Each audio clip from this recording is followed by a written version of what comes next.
But this week we're looking at money is the root of all evil, right? You guys have all heard that before. You've seen that, and like one of the pitfalls, kind of the misunderstandings of all this. It's like, ooh, if money is the root of all evil, then we need to get rid of all money, right? Like let's get rid of it all. Let's go back to a barter system. I don't know if that's going to work so well though, because if you guys all start bringing cows and chickens and fruits and stuff as offerings, A, we'll need bigger plates, and B, I don't know if we can handle it. We got a lot of land here, but I don't know if we could handle all the cows and all the chickens and stuff like that, right? That barter system. I don't think it'll work out. But some of you're actually looking at your bulletin right now, and you're like, it doesn't say money is the root of all evil. Some of you are very astute and observe well. You're like, it says that the love of money is the root of all evil. And we think, well, phew, right? There's lots of things I love more than I love money. Like I love my family. I can say that I love my God. I'm safe. Doesn't apply to me, right? Ooh, everyone's really, really, really quiet there, right?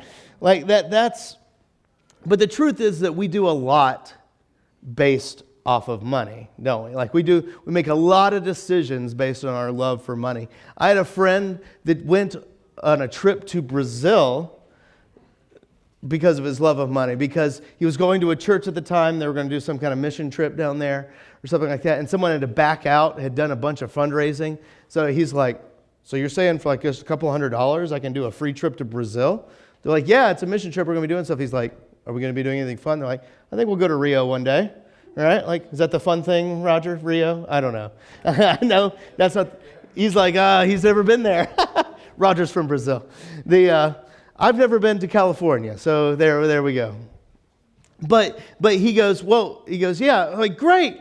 So he went on a trip to Brazil, all because he's like, ooh, free trip. It's that love of money, right? So oftentimes we make big decisions in our life because of our love of money.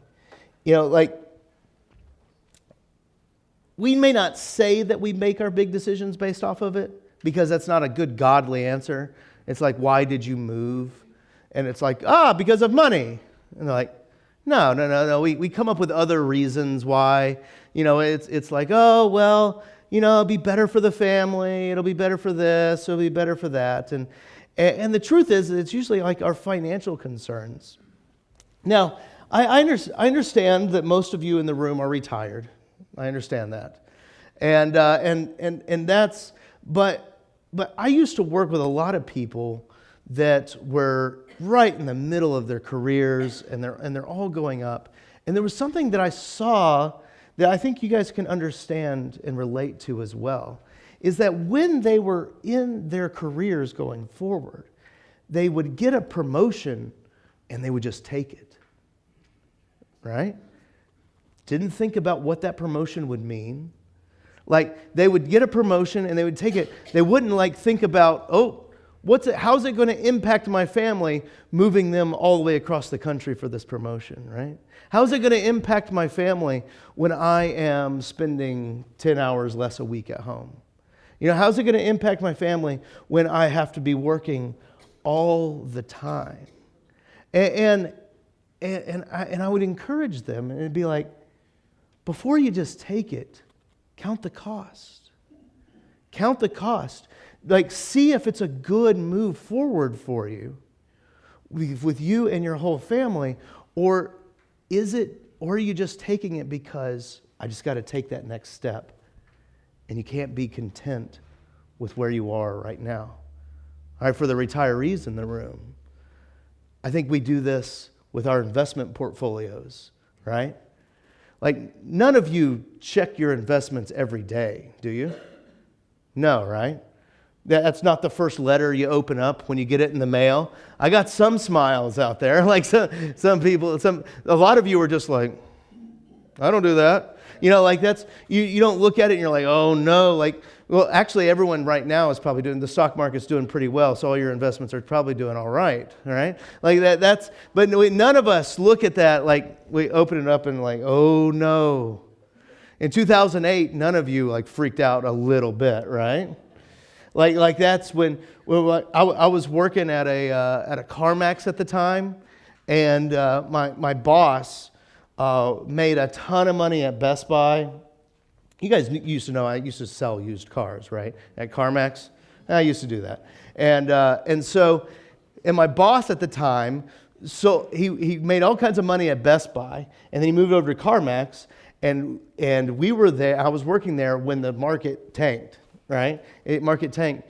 He said he lost $4 million that day, like that. That's what he said, which was probably a lie. He probably lost more than that, right? That's kind of how this guy functioned. And I've talked to many other people who've lost huge amounts of money, like during then, right? So we always check this love of money. We're like, oh, this is my nest egg. And there's this idea in the country here that is this pursuit of happiness. And I'm going to challenge that idea just a little bit, because I think our culture has transferred pursuit of happiness to the pursuit of wealth, to the pursuit of love of money. And it actually makes us into the shells of our own existence. And I think true pursuit of happiness is being able to pursue contentment. Being able to pursue contentment with where you are. That we equate that happiness with that contentment here. But that's hard. Because are you guys going to watch football this afternoon? Lots of people? Of course. I don't watch football. All right? Like that's I've never been into it. Like I like the cars going fast and stuff like that. Like, so I'll be watching NASCAR perhaps later or something like that. But they both have like a common theme, right? It's like Bud Light, right, ads, and like Cialis ads, and whatever the latest drug, right? Like that's like it's all these, like it's all like the same type of stuff. And what's the major thing that they're trying to say to you?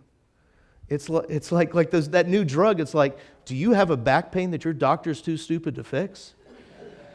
Ask them about Zolvafan. Like you can have the latest great. Your back, you will be eternally like just happy all the time, right? Like that's like it's like, woo, I need to ask my doctor about Zolvafan or something like that. Like I don't know what it is, but these ads, we're constantly bombarded with ads that are designed to play off of our discontentment and go, your life could be a little better if you would just get this, if you'd spend your money over here, if you would be discontent just a little bit more, right? Like and it's playing off of that insecurity, that discontentment, that love of money that we have brewing down deep in us. This is what Paul's dealing with. He's dealing with this with a young pastor named Timothy.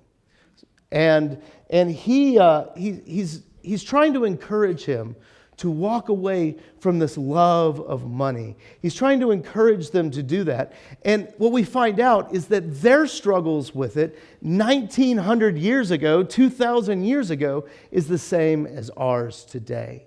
That this is something that's not just in our culture, in our ad-led world, but it's something that is in deep with us. Now, here's the way this sermon's going to go today. I'm not going to put the readings, not all of them, on the screen because I would just be going through slides right there. And all of you have bulletins in front of you. So if you would like to follow along, you can pull it up there. The readings will be broken up into 3 sections. There's 3 paragraphs there. So it's really convenient. So if you'd like to follow along, you're welcome to right there. But we're going to be in that first paragraph. And Paul is encouraging Timothy to what true contentment is. And he says this, but godliness with contentment is great gain. For we brought nothing into the world, and we cannot take anything out of the world. But if we have food and clothing, with these things we will be content. Like that's a hard thing to understand, right? With these things we'll be content. If we have our basic necessities, if we are clothed like the lilies of the field, if we have food in our bellies, are we not content? Right? Like it's all things. And then we continue on. But those who desire to be rich fall into a temptation, into a snare, a trap, into many senseless and harmful desires that plunge people into ruin and destruction. For this love of money is the root of all kinds of evils. It is through this craving that some have wandered far away from the faith and have pierced themselves of many pangs. Like he's saying that the desire for it, the love of being wealthy, the love of it, that can get us off the path. That it can cause harm and get us off there to where we begin to trust in the money, to trust in something else than God ourselves. I mean, Job had to deal with that, right? Job was given all kinds of sores and dangers. His family was taken away from him. All this stuff, all kinds of disaster laid upon Job. And Job said, naked I came from my mother's womb, and naked I will return. The Lord gave, and the Lord has taken away. Blessed be the name of the Lord, right? Like but right when all this bad stuff happens to Job, he realizes that contentment is not about a worldly security, but is about something more than that.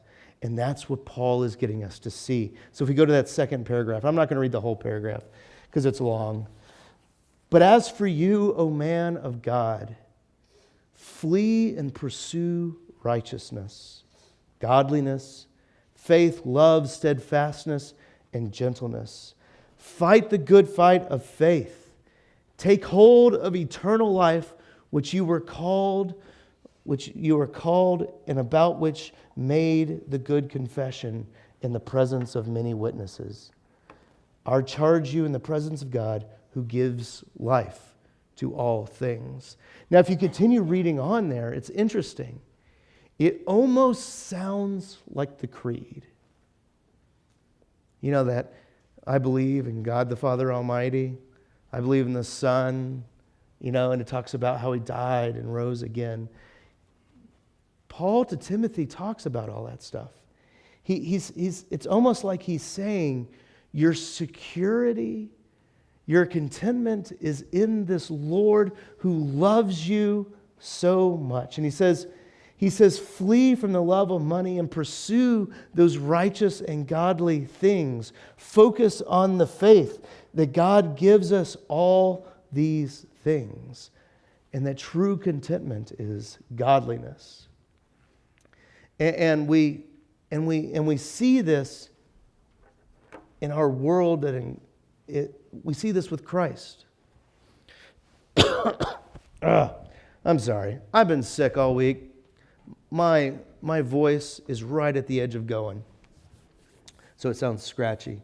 But we see this with Christ, that Christ doesn't focus on those worldly gains. He doesn't focus on every other power and every other thing like all the other religions and the other gods always focused on.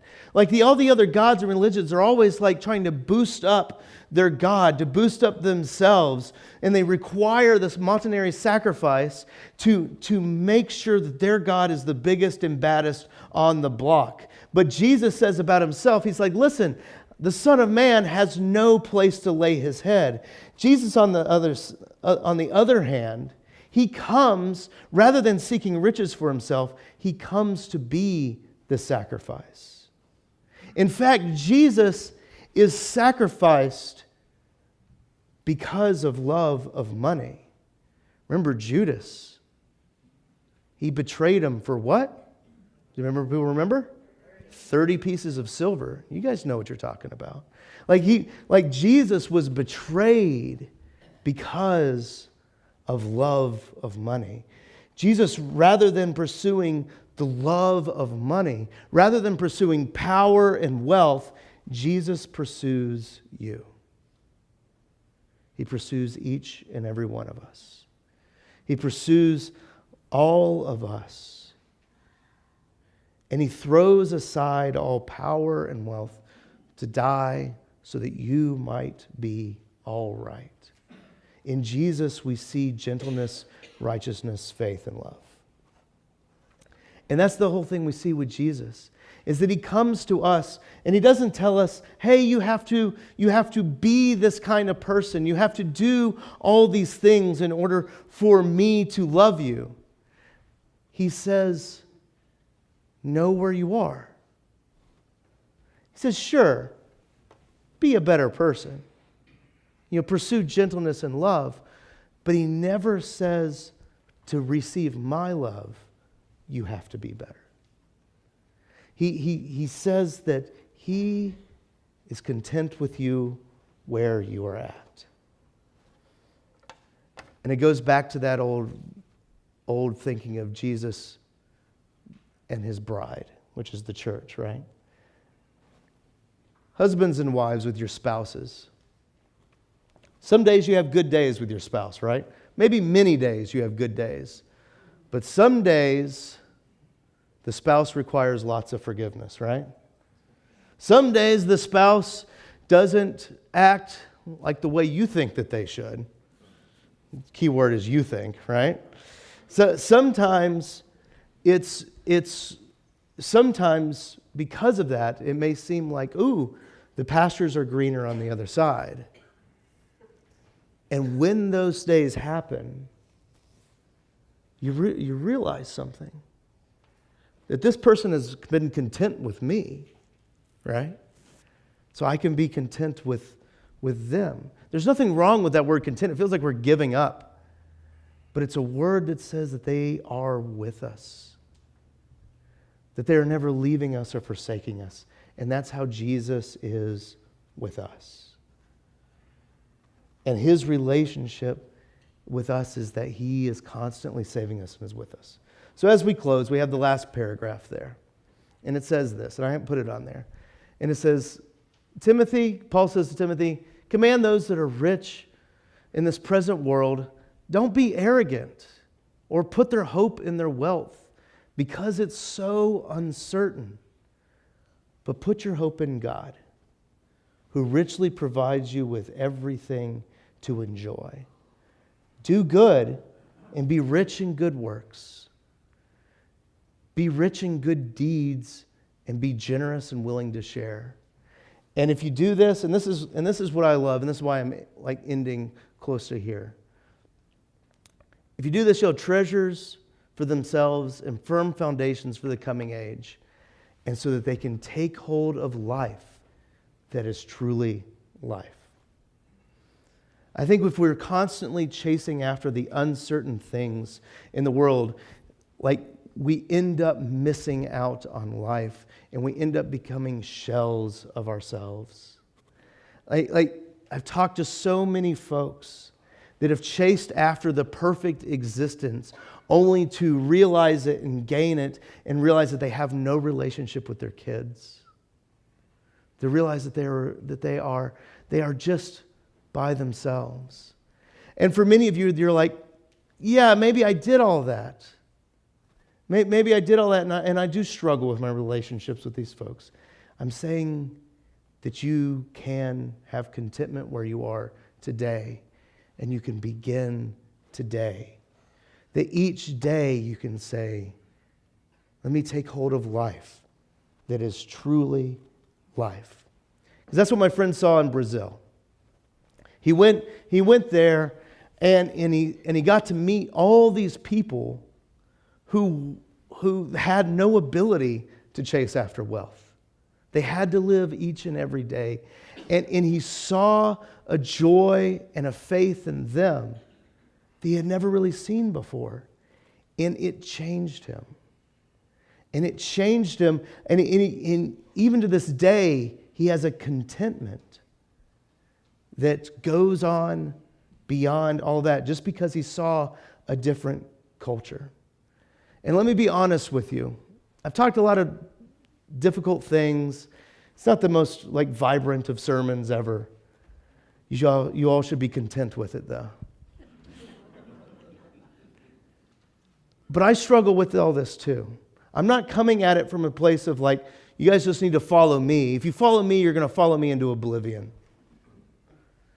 But I struggle with all this too, that I feel like I need to gain more wealth, more power, more status in order to be more protected against oncoming disasters. But the truth is that's not life that is truly life. And that's my prayer for you, is that you would see Jesus and his love for you, his sacrifice where he gave everything to you, where he gave you his victory in his security, in his resurrection, and that nothing can take you away from that. Pursue life. Pursue Jesus' resurrected life. Seek after the kingdom of God, and you may find that life that is truly life. And we'll end right there.